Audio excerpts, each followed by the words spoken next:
Hello everyone, my name is Chris. I'm with CricketUsers.com. This video kind of picks up where my last one left off last night. I go through some of my YouTube comments and address those, as well as stuff that was left on my Facebook and my website. Unfortunately, my day job has never been in the cell phone industry, so I don't get to rehearse these videos. So what I'm going to do is place Cricket's website up in the corner, and I'm going to follow along on my phone. Now what we're going to do is go to the shop area and we're going to look at some of the Android phones. Underneath all these Android phones it says important device purchase information, and it's in red. So if you scroll down to the bottom, it says Cricket is upgrading its CDMA network to 4G GSM and expects to stop offering CDMA wireless service as early as March 2015. This CDMA phone will no longer work on our wireless network after we complete this upgrade. So it lets you know that some of those devices will not work, mainly all the Android phones. So all the Android phones prior to this time will probably not work after the upgrade. They're probably not going to put down the time and money to convert these phones over if they even have compatible hardware. So you can blame them, maybe you can't, because some phones are just not capable of working on GSM frequencies even if the firmware is updated and the software is updated. Now, the devices that may continue to work are the iPhones. If we go into the iPhone area, we can see that the 5C and the 5S do not have that disclaimer underneath them. Also, some dealers have told me that the 4S and 5 might be compatible after the GSM change. Now let's go ahead and look at the Facebook comments from yesterday. Okay, let's pull those comments up in the corner right there. I did ask everyone whether or not I should expand the scope of my website to continue to provide information for cellular customers, but in addition add carriers like Page Plus, which is still a prepaid provider that allows you to use flash phones, and it just happens to use Verizon's network. One person said, I think it depends on whether it turns out whether I wasted all that money on my GS4 or not. Like we addressed earlier, right now it looks like that GS4 won't be able to work on Cricket's network after March 2015. Now that really leaves you almost a full year, so you have to decide if you're going to get a new phone by then anyways. Matt said, I want to stay with Cricket with one caveat. I bought an iPhone 5S from Cricket in February. I know it's GSM capable.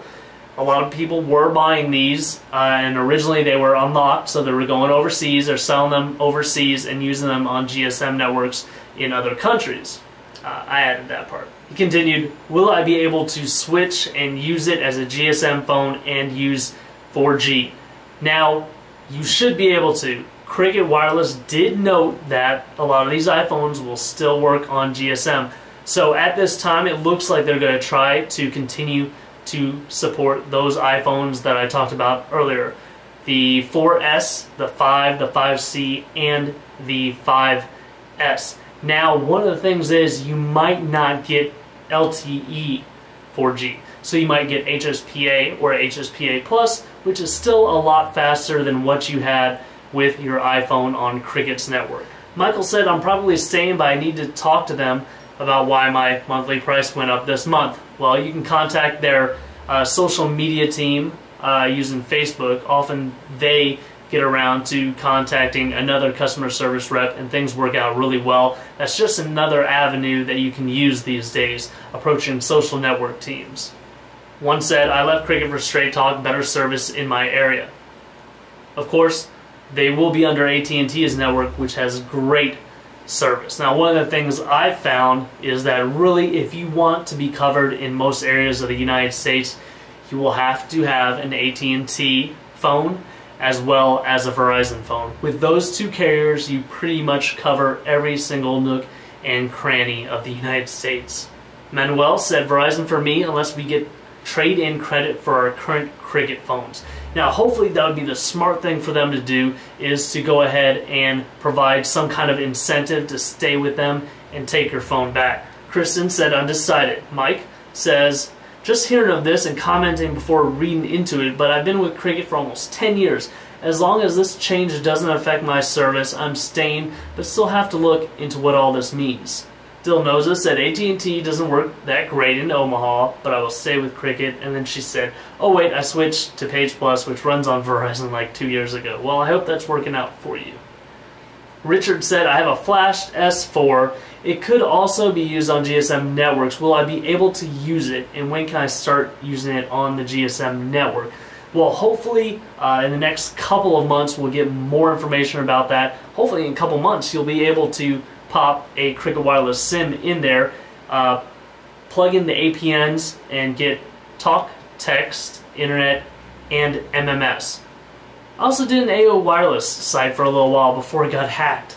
And I did some videos. I had some Verizon phones on me. Those were LTE phones. So LTE is a GSM technology. In order for Verizon to get a certain amount of spectrum at one point in time, they had to make a deal with the FCC that they would leave their phones unlocked. So this HTC One Max, most likely I can just stick an AO Wireless SIM card in there and plug in the APNs to get talk, text, MMS, and internet, and you should be able to do that with Cricket Wireless in the future. I don't see any reason why you wouldn't be able to.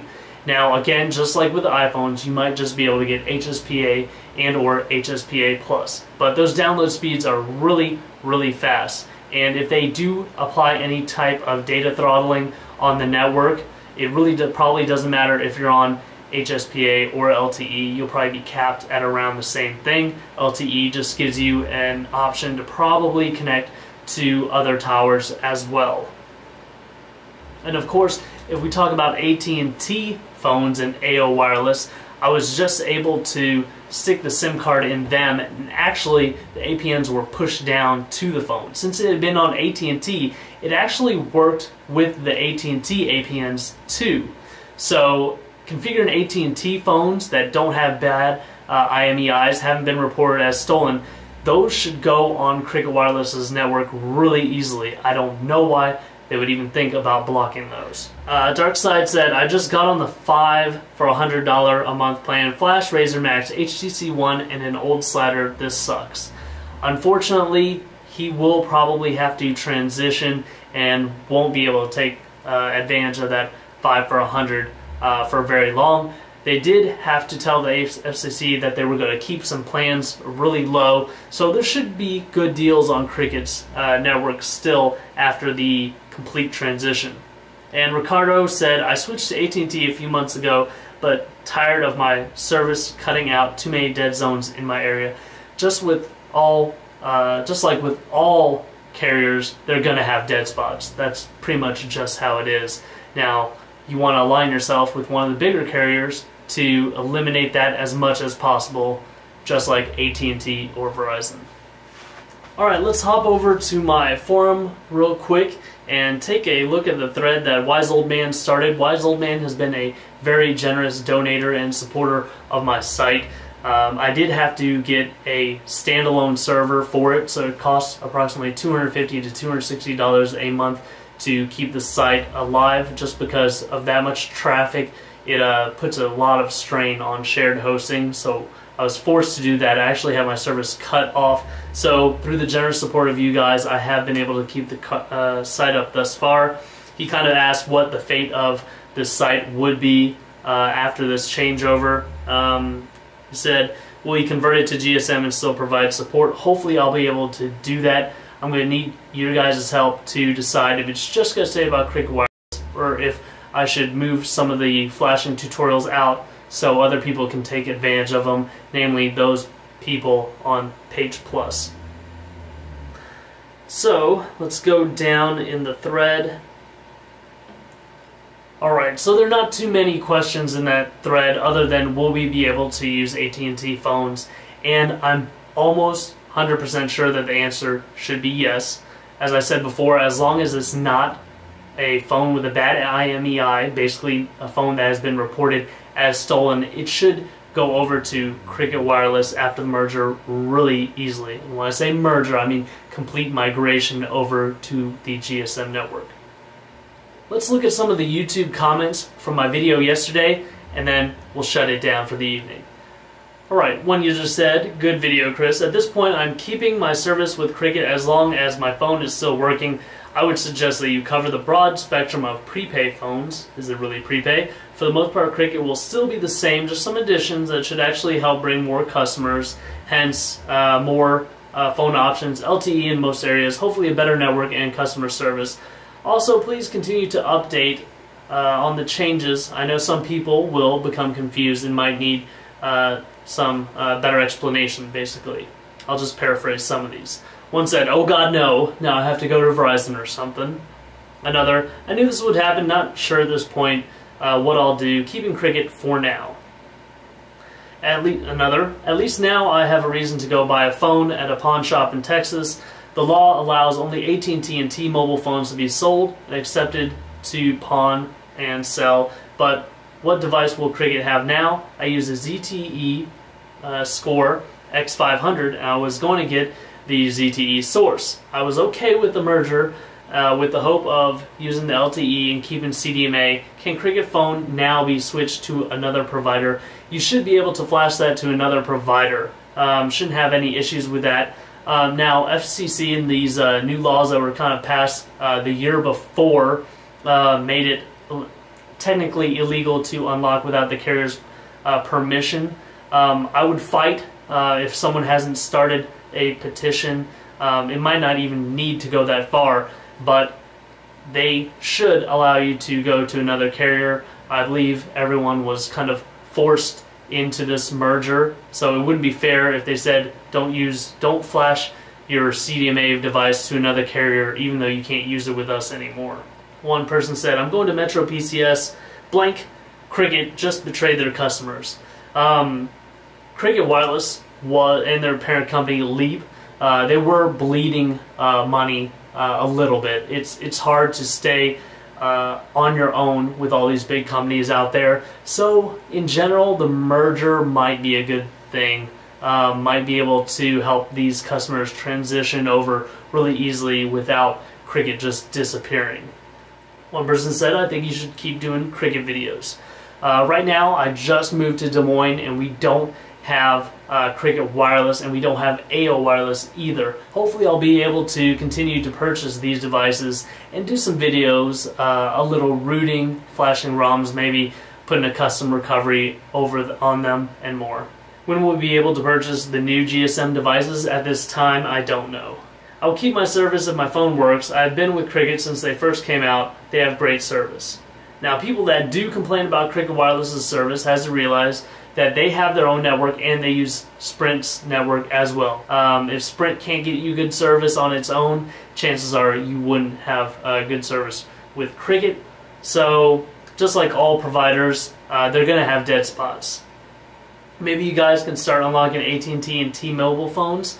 If there's no legality issues, I will go ahead and do that, or put a huge disclaimer on the site. Is the Cricket iPhone GSM because their warning wasn't under the iPhones? We kind of addressed that earlier. They should be GSM for the 4S, 5, 5S, and 5C. Thank you. I didn't purchase a phone yet because I wasn't sure. I was going to go with the upcoming phones. I was thinking AO, looks like I chose right. Curious to see the new lineup of phones. They are keeping the Cricket name. Yes, AO should be merging underneath Cricket Wireless, and they did register the domain newcricket.com. There's the information right there. And that basically addresses every comment on my Facebook page that I've seen, my video, and my website. If you guys want to know any more information or have any tips for me, please feel free to leave them in the comment section below. If you're not a subscriber yet, please like and subscribe. I want to keep this channel going. For a year, it was my only income, and now I have a 10-month-old daughter, so I would like to continue doing this as a hobby to support my family. Thank you all. You've been great. Have a good night.